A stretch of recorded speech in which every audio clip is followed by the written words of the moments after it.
Khawti Watatim, c'est Khalaikum, bonsoir tout le monde, ahlan wa sahlan, marhaba bikum ya jama'at al-khair, j'espère que vous allez bien, j'espère que vous vous portez bien.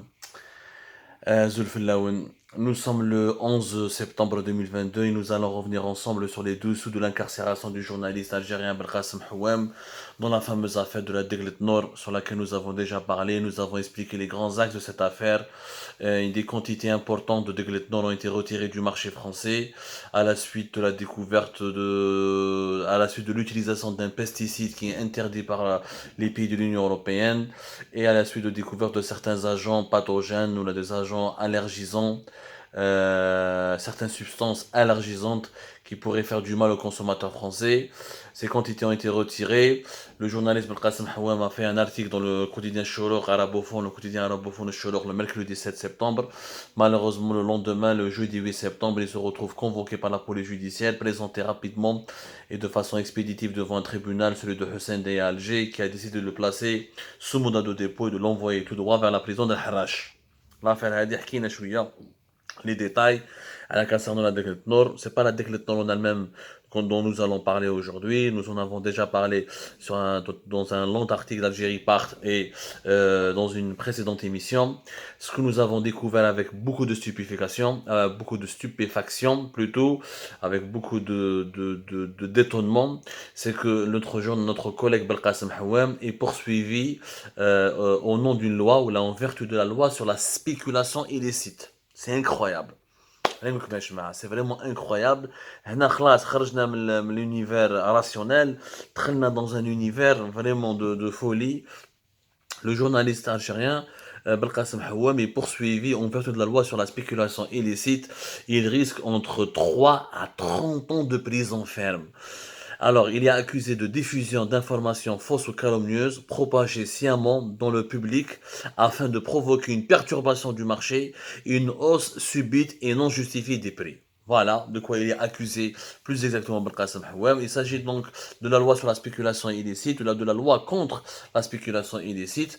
La loi sur la spéculation illicite a été publiée dans le journal officiel algérien numéro 99 du 29 décembre 2021. La loi, effectivement, elle prévoit des peines d'emprisonnement allant de 30 à 30 ans de prison et des amendes financières qui peuvent atteindre les 2 millions de dinars. Où je trouve la loi, d'abord, la loi, elle a été constituée, elle a été élaborée pour lutter contre la spéculation. La spéculation illicite, elle est définie par cette loi comme tout stockage ou rétention de biens ou marchandises visant à provoquer une pénurie ou une perturbation des approvisionnements au niveau du marché et toute hausse ou diminution artificielle des prix des biens ou marchandises ou des billets de banque de manière directe ou indirecte ou par le biais d'intermédiaires ou le recours à des moyens électroniques ou toute voie au moyen frauduleux quelconque. هايليك وشنو هي لا سبيكولاسيون illicite على حساب القانون الجزائري. هذه لا لوا الجزائريه اللي خرجت في الجورنال اوفيسيال دو نيميرو 99 du 29 décembre 2021. Maintenant, il y a un autre article dans cette loi qui dit que la diffusion de nouvelles ou d'informations fausses ou calomnieuses propagées sciemment dans le public afin de provoquer une perturbation du marché, une hausse subite et non justifiée des prix, le recours à des offres sur le marché pour provoquer des perturbations des prix ou le dépassement des marges de bénéfices fixées par la loi, la présentation d'offres de prix supérieures par rapport à ceux pratiqués par les vendeurs, habituellement l'exercice individuellement, collectivement ou par entente d'une action sur le marché dans le but de bénéficier d'un gain ne résultant pas de façon naturelle de l'offre et de la demande, le recours à des manœuvres visant à la hausse ou à la baisse de la valeur des billets de banque. C'est au nom de ce deuxième article, numéro 2, de la loi sur la spéculation illicite, que le journaliste Belkacem Houem est poursuivi et il a été incarcéré dans ce sens. Il risque entre de 3 à 30 ans de prison. Alors, la justice algérienne, la folie de la justice algérienne, comment, en quoi consiste cette dérive? C'est totalement folle. On n'est pas dans l'autoritarisme, on est dans la folie pure et simple. وعلاش? Parce que d'abord, وش دخل l'article تاع بلقاسم حوام مع la spéculation sur le marché algérien. L'article de Belkacem Houem parle de l'exportation de la Deglet Nord, des dattes algériennes, de la variété Deglet Nord, vers le marché français. Ça ne parle pas du marché national. L'article ne parle pas de la distribution ou de la commercialisation ou de la vente de la Deglet Nord sur le marché national. Donc, il n'est nullement concerné par la loi sur la spéculation. La loi sur la spéculation, comme elle le dit, comme il est bien précisé dans cette loi, elle parle de la spéculation des produits et des marchandises qui sont commercialisés sur le marché national. Tout stockage ou rétention de biens ou de marchandises visant à provoquer une pénurie ou une perturbation des approvisionnements au niveau du marché et toute hausse ou diminution artificielle des prix des biens ou des marchandises ou des billets de banque. On parle du marché algérien. Or, l'article parle du marché français. Ça n'a rien à voir. La loi algérienne ne s'applique que sur le marché algérien. La loi algérienne ne peut pas s'appliquer sur la loi française. L'article de Belkacem Hawam ne peut pas provoquer une pénurie sur le marché algérien. Il ne peut pas provoquer une manipulation des prix sur le marché algérien. Il ne peut pas provoquer une perturbation des approvisionnements ou là une hausse des prix ou là une ou là une hausse subite des non justifiés des prix puisqu'il ne parle pas du marché algérien. Et subhanallah, les juges algériens, il suffit juste de lire l'article pour comprendre que ça parle du marché français, d'une quantité de degletnol qui a été retirée, de certains volumes de degletnol qui ont été retirés du marché français. L'article de Cholour parle de 3000 tonnes. Donc 3000 tonnes en France. Ce n'est pas 3000 tonnes en Algérie. Donc, les prix des dates en Algérie ne seront pas ni impactés, ni concernés par ce qui se passe par les quantités qui sont exportées vers la France. C'est un quota, c'est une quantité de degletnol qui est destinée au marché français. Ce n'est pas le marché algérien. Donc, comment on peut prendre un journaliste, lui reprocher de provoquer comment un article de presse peut provoquer une pénurie de produits sur un marché? Déjà, comment un article de presse, qui veut un journaliste avec sa plume, il peut provoquer la spéculation, ou la pénurie des produits, ou la hausse des prix. Même des articles la bourse de New York, ou de Hong Kong, ou de Tokyo, ou de Francfort, là où la bourse qui est très influencée par les médias et les informations qui sortent, il ne peut pas y avoir un article qui peut provoquer une hausse des prix d'un coup. Il faut vraiment que ce soit des articles qui concernent sur des scandales ou des actions de grosses boîtes à travers le monde. Maintenant, on parle de la bourse.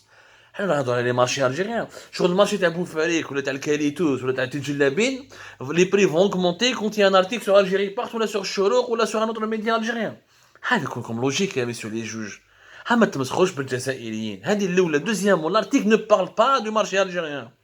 ما قراوش, les juges n'ont même pas lu. حكموا الجورناليست حتى قسموا في الحبس.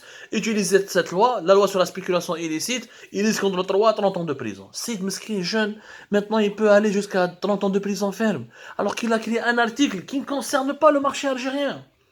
L'article de Belkacem Hawam ne dit pas qu'il y a un manque de dates en Algérie, qu'il y a une pénurie de dates sur le marché algérien, qu'il y a une augmentation des prix pour les consommateurs algériens. Il parle de difficulté d'exportation de la degletnol et de la non-conformité de certains volumes de la degletnol par rapport à des normes sanitaires du marché français. Donc, cette accusation de diffusion d'informations fausses ou calomnieuses propagées sciemment dans le public afin de provoquer une perturbation des marchés, une hausse subite et non justifiée des prix, c'est une accusation fantaisiste, irrationnelle et totalement absurde. Totalement absurde. Elle n'a aucun sens. Aucun sens. Là, on est en train d'instrumentaliser une loi qui parle d'un sujet pour l'appliquer sur un sujet qui est totalement, qui n'a aucun lien, ni de près, ni de loin, ni direct, ni indirect, avec le contenu de cette loi. Pour le ministère de la Justice, ou l'inspection générale du ministère de la Justice, ou la présidente de la République, قال diffamation, il a diffamé qui? Ministère du Commerce, Belek. قال mes publications de fausses informations. Quelle fausse information? Il dit qu'il y a des degletnol qui est retiré du marché français. Nous avons donné les preuves sur une plateforme gouvernementale française qui annonce le retrait du marché de plusieurs marques de degletnol algériennes. Donc il n'y a pas de fausse information.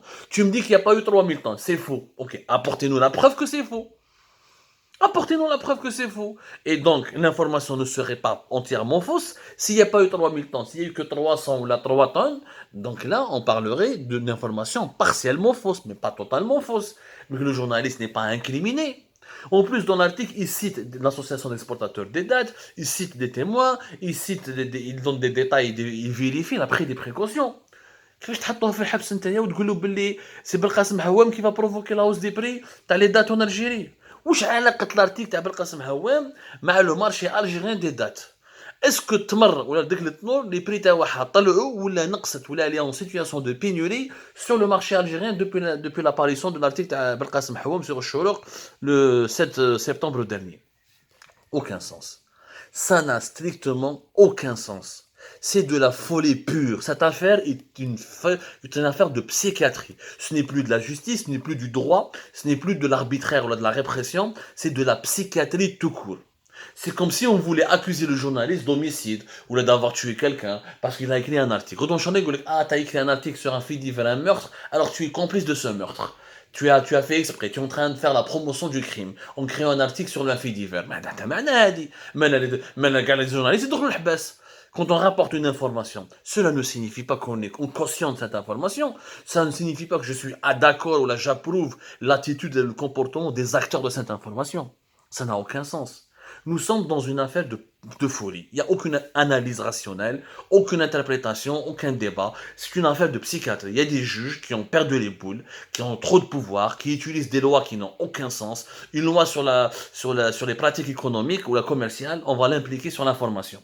هذا حتى معنى هذه ما صارت في اي دوله même dans les pays les plus arriérés du monde. ربي يجيب الخير. Où va l'Algérie? Où va l'Algérie? Où est-ce رايحين بها? ولينا أضحوكا. Nous sommes en train de devenir la risée du monde entier. Le ministre de la Justice, le ministère de la Justice doit se réveiller en toute urgence, rectifier le tir, remettre en liberté Belkacem Houam et annuler ces poursuites judiciaires qui n'ont absolument aucun fondement rationnel.